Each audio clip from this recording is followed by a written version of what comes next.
This show is produced by the Hartman Media Company. For more information and links to all our great podcasts, visit hartmanmedia.com. Welcome to The Commercial Investing Show, where we analyze, explain, and exploit the opportunities presented in today's commercial property marketplace. If you're interested in apartments, mobile home parks, self-storage facilities, and other income property, you've come to the right place.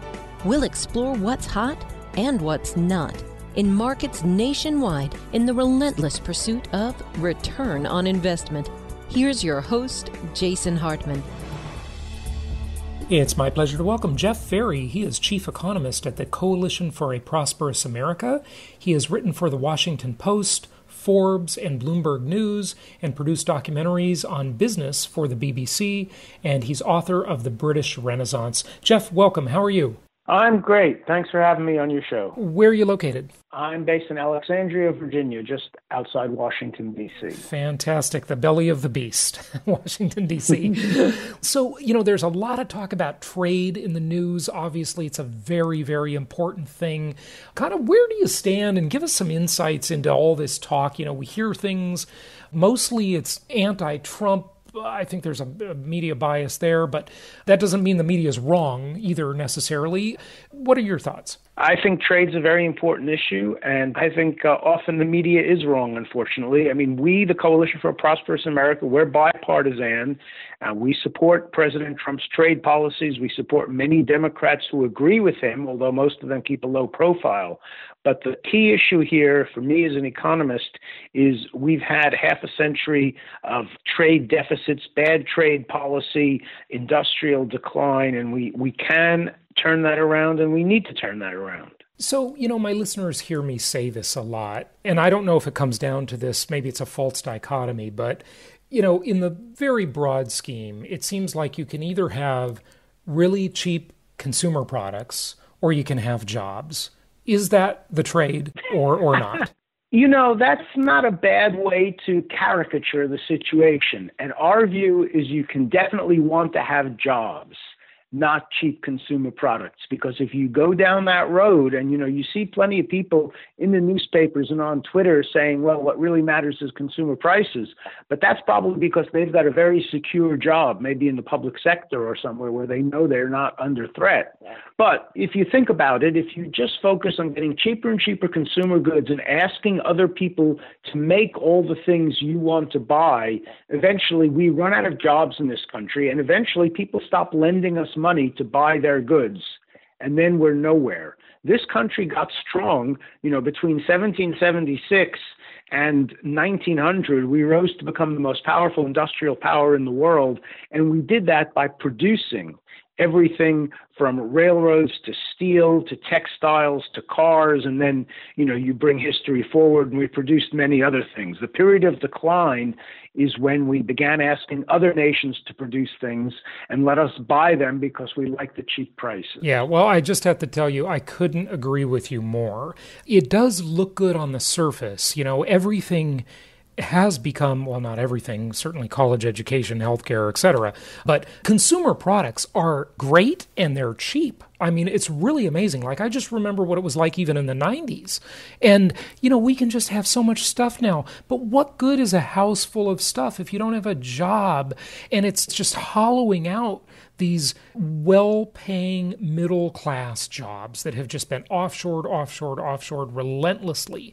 And, when it comes to a national security perspective, too, a country that doesn't manufacture, if you ever have to go to war again, is going to be in serious trouble. You've got to have a manufacturing base, don't you? Absolutely right. I mean, the U.S. is the most powerful country in the world, and we've been a role model for many other countries. But make no mistake, that's because they look at our vast productive power. I mean, people remember or they read about the Second World War when, we went into the war and we tipped the balance very quickly. And, not because we had the most brilliant generals, we had some great generals, but really because in Detroit and Pittsburgh and places like that, we were able to turn out airplanes, tanks, jeeps, guns, machine guns at a rate that people in the rest of the world just could not believe. And, those who say, could we do that again today? I doubt it. are absolutely right. I doubt whether we could do that again if we had to. Well, you don't want your soldiers' boots to be made in China. That country could end up being your enemy. Who knows? Yeah, and I'm not advocating that we need to make everything at home. I mean, I believe in trade, I believe in allies, and I believe in working with them. It's just in our case, it's gone too far. There's been too much deindustrialization. And then a related issue is what you're referring to is you don't want to rely for crucial imports on a country like China, which is at best a rival and at worst an enemy. So where do we fall on this? I mean, there is a happy medium. You know, trade is good, and I think trade ultimately creates a more peaceful world. People tend to not want to destroy their own customers, right? So that's a good thing. But where do we fall on it? Like, how do we fix it? You know, take us through maybe a little bit of kind of the Trump side of the equation and maybe the opposing viewpoint. Sure. Okay. So, I mean, there are a number of problems in the trade arena. The most prominent one at the moment, I would say, is China. China has abused the trading system since 2001. They practice gross IP theft, intellectual property theft. They force companies to go into joint ventures inside China. And they're running a huge trade surplus with us, which recently emerged as an all-time high for 2018. It was $419 billion, if I remember the number correctly.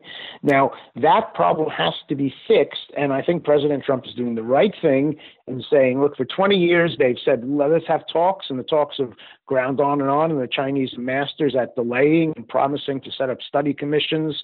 And meanwhile, they now dominate industries like steel, chemicals, concrete, aluminum, the list goes on and on. So we need to aggressively say to China, look, we're not going to transfer to you all of our technology for free. We're not going to let you steal it from us through cyber hacking and other illegal means. And we're going to insist that we close up that trade deficit. Now, will President Trump be successful in that negotiation? I couldn't tell you right now. There's a lot of infighting in the White House. So there's people saying he should just settle for whatever is a quick compromise because the farm community is complaining. I certainly hope he hangs on for a tough deal because the Chinese economy is hurting because we have restricted their ability to export to us. But that's just one part of the problem. There's more aspects to the problem than that. I mean, we have to make our economy more competitive against the entire rest of the world. And I would say the most important single thing we could do there would be to reduce the value of the dollar because the dollar is too high right now. We need a lower exchange value to make all of our goods competitive. So reduce the value of the dollar intentionally, but won't that cause inflation? I think there's a misconception about how inflation would be impacted by policies like making the dollar more competitive. We recently ran our economic model of the U.S., managing it to deliver a 27% devaluation of the dollar, which is the amount we think is required to balance trade over 6 years. And what we found was that inflation went up by roughly 1% a year from about, I think the numbers were from 1.75% to 2.75%. And that's a small price to pay because the benefits of the devaluation created what were huge. It was an extra $1 trillion on GDP, up to 6 million additional jobs created, a boom in manufacturing, positive impact on agricultural prices, and wages moving up. So when you consider all those benefits, dealing with 1% more on inflation is a trivial price to pay for such an improvement. Well, and you didn't even mention employment, what would have happened to employment. But you know what? Can you just drill down on that a little bit for our listeners and for me as well? Because it seems like, look, this is what many have accused, including Trump, have accused China of doing, right? Artificially suppressing the price of their currency so that it makes their exports cheap. So this would bring more export business to America because our exports would look cheaper.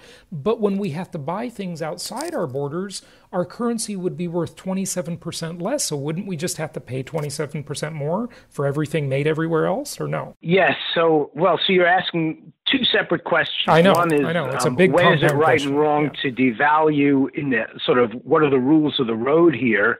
And secondly, how does it actually affect our economy? And so the first one is the rules that we have, such as we have, and many countries don't obey these rules, are designed to get countries to value their currencies at a level which keeps their trade roughly balanced.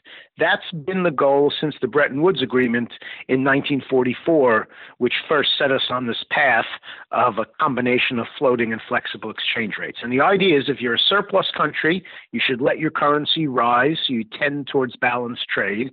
And if you're a deficit country, you should move your currency down so you also tend towards balanced trade.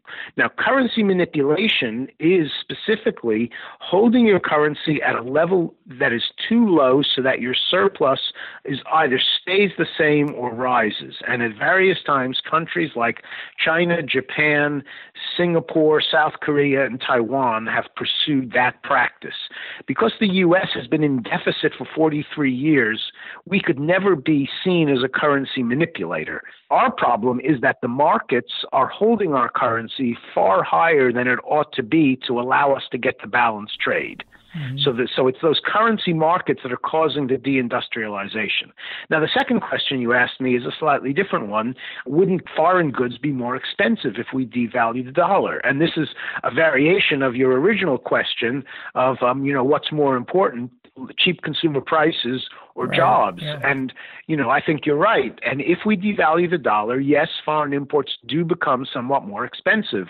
But the point is, by devaluing the dollar, we give a huge stimulus to our industrial sector, to our manufacturers who manufacture more goods, hire more people, invest in more factories, and we become a more productive country. And for people with jobs, which will be a growing percentage of the population, the fact that foreign imports are somewhat more expensive is less of an issue. Mm-hmm. Yeah, I think that's true. And I've done this completely oversimplified analysis. I mean, it is insanely oversimplified. But just look at it this way, like kind of common sense. If you have a job or a higher paying job like we used to have in the 80s, I guess I'd say especially, where you've got these good paying American jobs, right? You're hopefully not going to spend every penny you make on expenses. Hopefully you'll save 15% of your money because you'll have a job that pays enough to allow you to save and you're not going to be a spendthrift, right? Well, if you're paying more for products, even if there really is inflation, even if you're paying 27% more for gadgets made in China, so what? Because you're hopefully not spending all your money. So you're building wealth because the keystone of wealth creation is accumulating capital. You've got to have capital formation for a person or a society to create wealth. If you spend it all, you're not going to have any capital formation. So a very important, very basic concept. I mean, Americans, until just recently, under, kind of the auspices of the Trump administration, they haven't had an increase in pay since 1977. I mean, it's in real dollars, wages have just been flat, except for, a few segments of the market. Obviously, the super high-level CEOs, their wages have increased dramatically. But the mainstream American, their wages have been stagnant in real dollars. That's absolutely right. The average production worker is earning the same amount he was in the 1970s, which violates the entire history of America and the American dream and, what people believe about America. It's not a tenable situation. You're absolutely right that capital accumulation and saving are key pieces of the puzzle to create a growing economy. And what makes it possible for individuals to save is if they're working for successful companies that can pay them a good wage and bump that wage up 1, 2, 3, or 4% each year. And to do that, you've got to have growth industries. The problem with the trade deficit and with the overvalued dollar is it hollows out our growth industries. So we have fewer and fewer growth industries, and those that we have, like the software industry, are hiring people in the top 5% of the income distribution and nobody else. So we've got a real problem. We've got to broaden the potential of our economy to succeed. And to do that, President Trump is doing some of the right things. Renegotiating trade agreements with China and other countries is an important step. more needs to be done. As I said, we need to address the value of the dollar. We need to focus on rebuilding domestic manufacturing industries too, because manufacturing is the key to getting on that growth cycle that I spoke about. I mean, there's nothing wrong with a service job, and, we certainly need healthcare workers because, we all want to be healthy, but nothing offers the opportunity to grow and get more productive and therefore pay people more the way that manufacturing does. It's such an interesting thing, and I know we've got to wrap it up, Jeff, but I have noticed for the past few decades how everybody is just looking to get money from each other. In other words, we can't all be each other's chiropractor and realtor. Someone actually has to make some widgets. And we just can't outsource all the manufacturing of the widgets. If you want good, solid, stable, high-paying, middle-class jobs, and you want to have a thriving middle class, you've got to have a manufacturing base. I wholeheartedly agree, and I think Trump is finally going to bring some of those jobs back. And listen, I'm not loving everything Trump does, okay? I disagree with a lot of stuff he does, but this trade stuff, he's got it right. Jeff, thank you for joining us today. Wrap it up with a closing thought and your website, please. Sure. We are the Coalition for Prosperous America. We agree with exactly what you said, that manufacturing is key to our economy. Agriculture and the family farm is also key to our economy, and improving our trade balance there will also trigger the sort of positive cumulative effects that you'd see once we rebalance manufacturing. So check us out at prosperousamerica.org.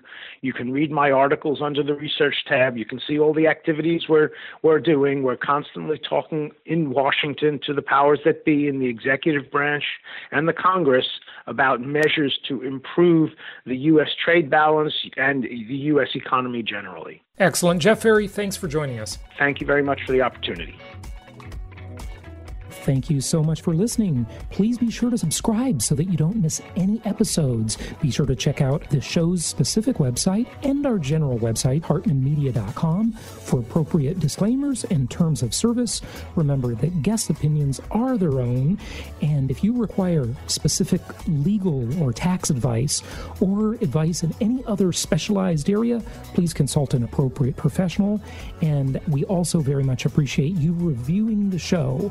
Please go to iTunes or Stitcher Radio or whatever platform you're using and write a review for the show. We would very much appreciate that.